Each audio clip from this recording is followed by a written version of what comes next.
Hey, hello everybody. It's live time. My mama body is live. Hi, I'm Vicky. Really nice to have you here on my channel and looking forward to answering questions. Let me know what's on your mind, what's kind of going around your head at the moment that you'd like some help with understanding what kind of bodily symptoms you're feeling. I'm really, really happy to help you figure things out. So yeah, just letting a few more people hop on. I realized when I did my poll the other day that loads of people said that Monday is a really great day. So I thought, come on, let's hop on and get some questions answered. Hey, ladies. So yeah, let me know how you are today, where you're watching from. Really love to hear from you. How's things going? Don't be shy. I always say that. It always takes a few minutes to warm up and then things get going somehow. But if you feel brave enough to ask your question already, do go ahead. I'm happy to answer straight away. Let me know where you're at on your journey. I'm going to have to put my glasses on now because I can't read. I'm going to get new glasses, by the way. I went to the opticians today and I was like, my glasses are really old and bad. I need some new ones. So there'll be a new look soon. All right. Hi, Yvette. Hi, Zoe. Hi, Alondra. Yvette, I'm currently 13 weeks and 5 days. Should I stop worrying about miscarriage now? Oh, Yvette, what's making you worry? Have you been for your 12-week scan? I don't know where you are in the world, but normally ladies get a scan at about 3 months. Well, where I'm at anyway. What's making you feel like anxious about that? I think there's so much when you get to 12 weeks, it's you can start like putting your hands on your belly and really connecting with your baby. You won't be able to feel any movement yet. Probably take quite a few weeks more. It depends, that really varies. Sometimes you can feel something at around 16, 17 weeks, which might feel like little bubbles. And then it gets stronger and stronger over the next couple of weeks after that. But you will be able to notice that your belly, like your abdomen, is getting harder. And as it starts to grow towards your belly button, and maybe your boobs as well. Lots to look out for there. Yeah. Phoenix, wow, baby's looking good and just always worried about it. I get back for my 17-week ultrasound, so in between it gets me worried. Okay. There's so much you can do with like connecting with your baby. I have got a meditation for connecting with the baby in your belly on my YouTube channel. Let me find it. I'll post it underneath this video afterwards when it goes live. Spend loads of time really connecting with your baby. So placing your hands over your womb space and just really breathing into your womb and just feeling your baby, like really sending love. And, those anxious thoughts, those worried thoughts, there's a lot you can do to change them around. So you can maybe write things down for yourself. Writing down, journaling is really, really therapeutic. One, therapeutic.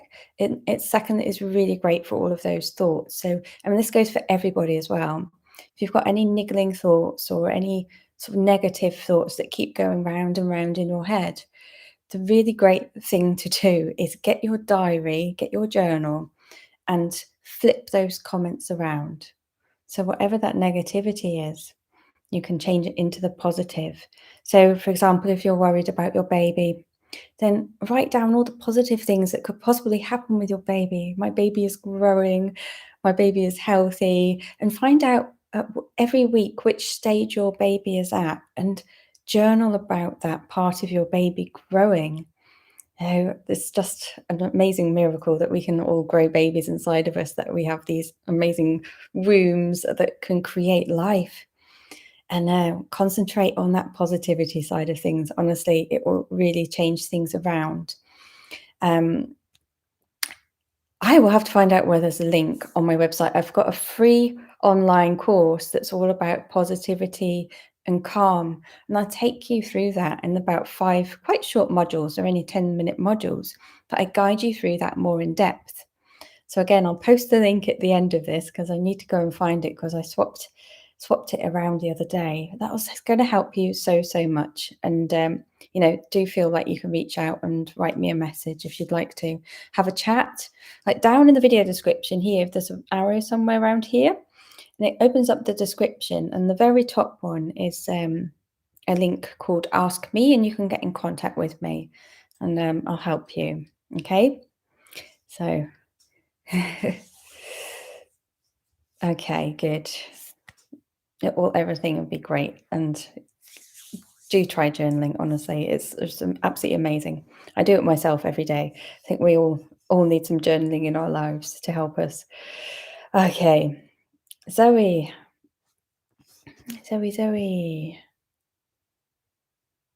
Oh, you're 17 weeks. Oh, congratulations. Hey, Zoe. Um, is that the Zoe that I chatted with, that we called with? I wonder. But hey, congratulations. And yeah, it totally is. Yeah, I know from my own experience how scary it is. For me, it was very much in the beginning weeks because I'd lost quite early several times. And so every kind of little like trickle or a twinge got me worried. And again, I just went back to my healing techniques because I knew how healing can help so much. And journaling, positivity journaling is part of the healing journey. Um, yeah, during pregnancy, I wouldn't recommend you to be in my healing after miscarriage group whilst you're actually pregnant. It's much better to then stay in the mama group that I've got, Mama Meets and Midwife. And also in the Mama Meets and Midwife group on Facebook, I've got loads of recordings that help you with this journaling as well. So there's lots and lots of positivity in there and loads of nice things you can dip into. So yeah, just honestly, get in touch with me, send me a message and I'll help you, okay? I'll point you in the right direction. That's what I mean. I'll give you links and all sorts of things. I'm really happy to help there. Okay, Wren's on the Rock. Hey, cool name. Nice that you're here. Right, I've got a couple of messages. Oh, it is you, Zoe. Oh, I'm so happy for you. I saw your message on Facebook the other day when you were announcing your baby, and I was over the moon for you. So congratulations. That's a really, really amazing. Um, Let me just. A lot of the comments are getting hidden. I don't know why. Sorry. Right, YouTube doesn't like certain words. Right, this one. Alexis, hi. My labs and lady parts are good. I do have a small normal cyst in my ovaries. I track ovulation after I have sex during peak ovulation days. Should I continue having sex after peak ovulation? Right. Okay. So you're tracking it with ovulation sticks, or are you using an app? That's really, really important to know because that's showing you the accuracy of when you're ovulating. So an app is only estimating sometimes just based on the length of your cycle. Others take into account when you're getting like more egg bite, cervical mucus kind of symptoms or feeling in the mood, and they calculate that, but not all do. So they are not completely accurate, which is why you need the strips to really check when you're peaking. And also, when you peak, it's when your LH levels are high, and your LH levels rise and rise and rise, going towards ovulation, and then they'll dip again. And just around that dip is when the egg releases. So definitely I mean, you've got more chances, I think, personally, before ovulation, because sperm can live inside your body for up to 5 days, but you still have that chance after your peak as well, because your egg still lives for 24 hours. And like even no science can tell you exactly 100% of when your egg is being released. So carrying on just after that peak as well is a good idea. So I hope that helps, and all the best with all your baby dancing. Have fun. Remember to have fun as well. And do let me know, Alexis, how long you've been trying for. Okay. Yasmin, hi. What do I do about vaginal dryness in second trimester?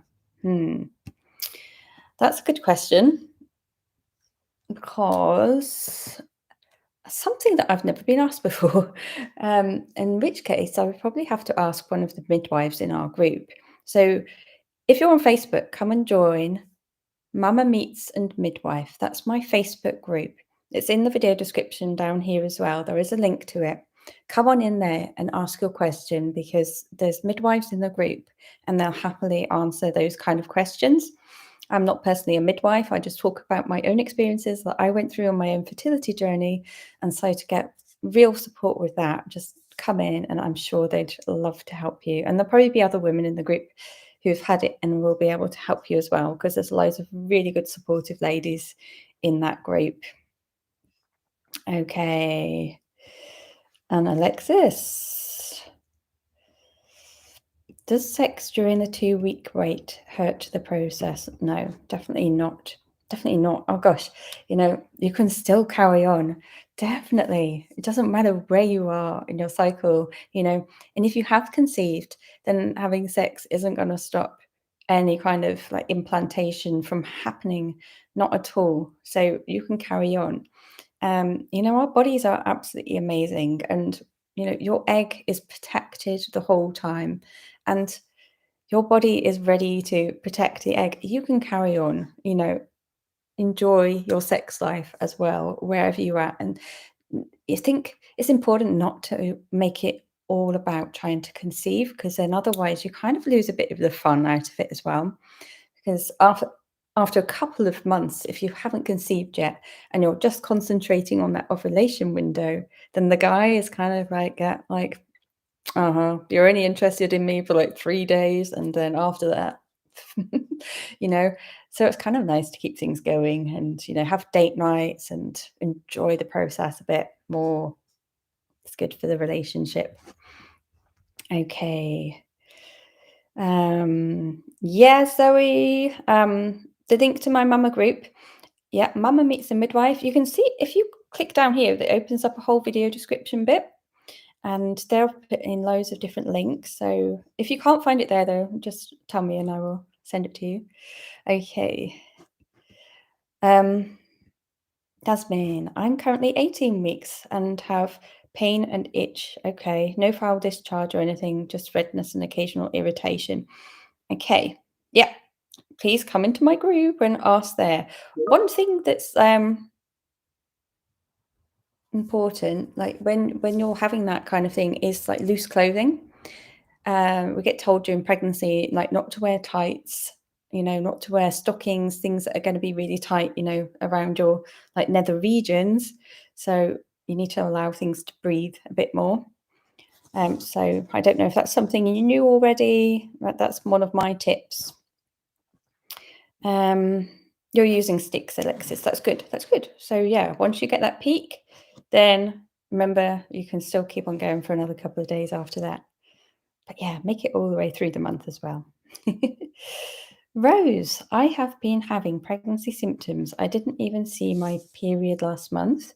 Just a few drops and it lasted for just a day, but I still get a negative result. What could be wrong? I hear this kind of thing quite a lot, actually. So your period is, quite a few weeks late now, I guess. I'll leave my glasses on. I don't know where I keep taking them off. Okay. And you keep on testing, I assume, and you're having the pregnancy symptoms. And it's the first time that you've had a late period, I guess, as well. Have you got anything else going on in your life as well? Any kind of high stress or any lifestyle changes that would maybe have changed something all of a sudden in your life? Just let me know. And yeah. But I do know from other ladies that in some cases it does take a bit longer to get a positive result as well. So the one thing that you could look out for is just to see if you get ovulation symptoms again this month, because then that might confirm things for you.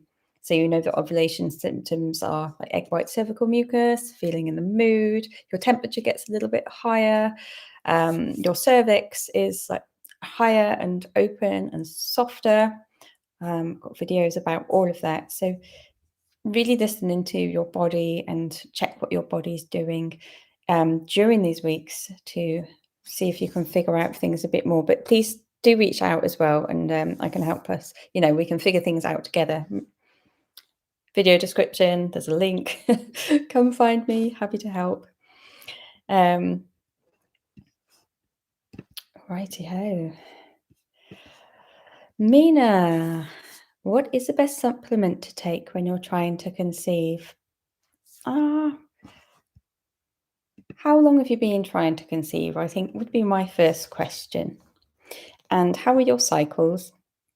Are they pretty normal? How are your periods? Are they normal? Are they painful?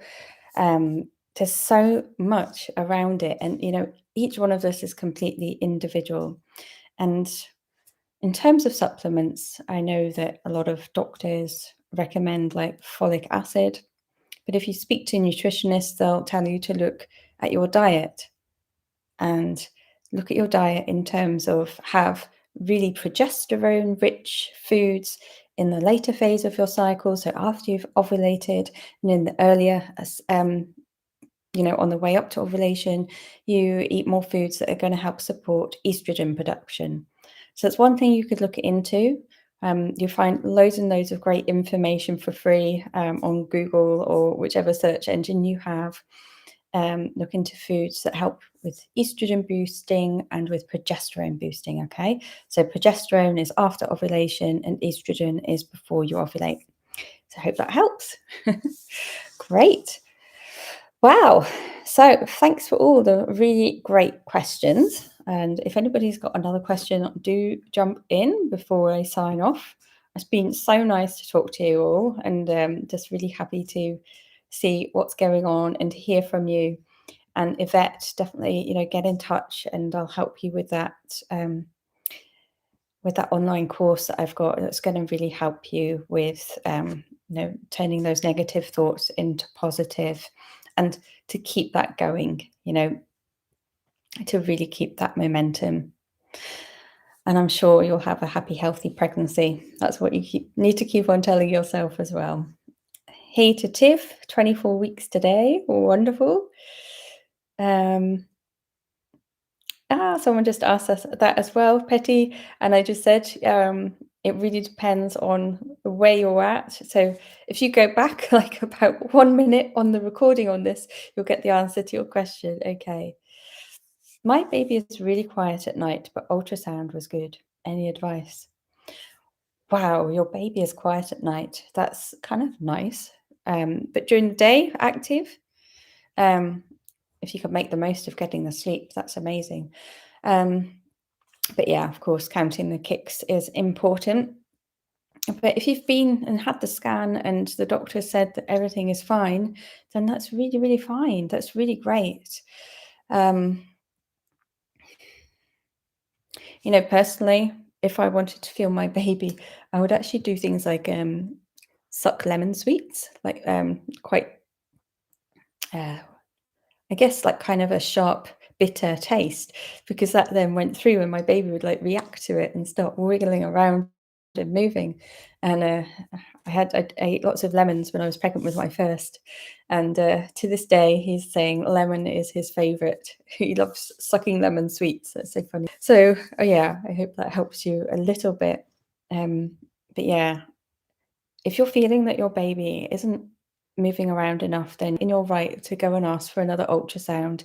Put your mind at rest, because it is really important to get these things checked out. All right, so don't feel like you're bothering your doctor. You're within your rights to go and get an appointment and get those things checked, okay? And all the best. And Petty, I've been trying to get pregnant for over a year now. I took extra tests. They said everything with my body was good. Why can't I get a positive? You know what? Come and reach out. And I've just been telling everyone else before, in the video description, there's an Ask Me link. You can come and chat with me. I am a energy healer, and I look into their healing side of when we're having fertility ups and downs, or we've got ovarian cysts and just things that aren't working or optimally in our reproductive system. I've been on my own fertility journey, and I just know how much energy healing really, really helped me. Firstly, in terms of that whole, like I said, with the journaling, the positive thinking, but also for helping me to really connect with my womb and understand my womb, and really send a lot of love and energy to my womb space and clear any blocks that were holding me back. Because our womb space, our womb gets forgotten about until we're on our journey to conceiving, and it's a bit of a rocky road which we didn't expect, or if we've got painful periods, or if we've got ovarian cysts, and suddenly we do take notice of our womb. But modern society, we are always on the go, and we forget about that beautiful creative vessel that we have inside of us. And when we take time to connect with our womb space, we go into our true feminine, like who we really truly are. And quite often, well, all the time when I'm doing healings with ladies, we really find out where their blockages are. So blockages might show up physically in the form of cysts, and it's just things that we've been holding on to for a very long time. Could be past relationships, trauma, pain, childhood problems. It might be things from our own mothers, because remember, you were inside your own mother's womb and you took on all her feelings and problems whilst you're inside her womb. They get passed on to you, you carry them forwards. And through a healing, you can then take that step to stop that being passed forward and really release whatever is going on inside your womb space. So I'm very, very intuitive healer as well.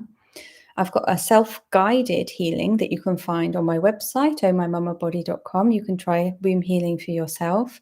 I also love to guide ladies through it as well, because I am very clairvoyant, clairvisual. I see a lot of what's being held inside of you, and I help you to release that as well. And it's amazing once you start clearing that womb space, is how much you connect to your true self, find clarity, confidence, and also how it clears blocks on your road to conceiving. So it's a very, very beautiful technique. So do come and reach out to me, and I would love to help you more with that. Okay. There's no link below. Okay. It should be in the video description just below. Hold on. I will see if I can send it to you. If you just bear with me a second, I will put it in. Hopefully you're all still there. Yes, I've never done this before whilst I'm on a live. So just hold on. I will put it into the chat for you, okay? And then you can come and chat with me. So this is the first link for come and ask me. It's going in the chat. Let's ask my mama body. And then I've got a link to self womb healing. So it's completely free and you can download it from my homepage.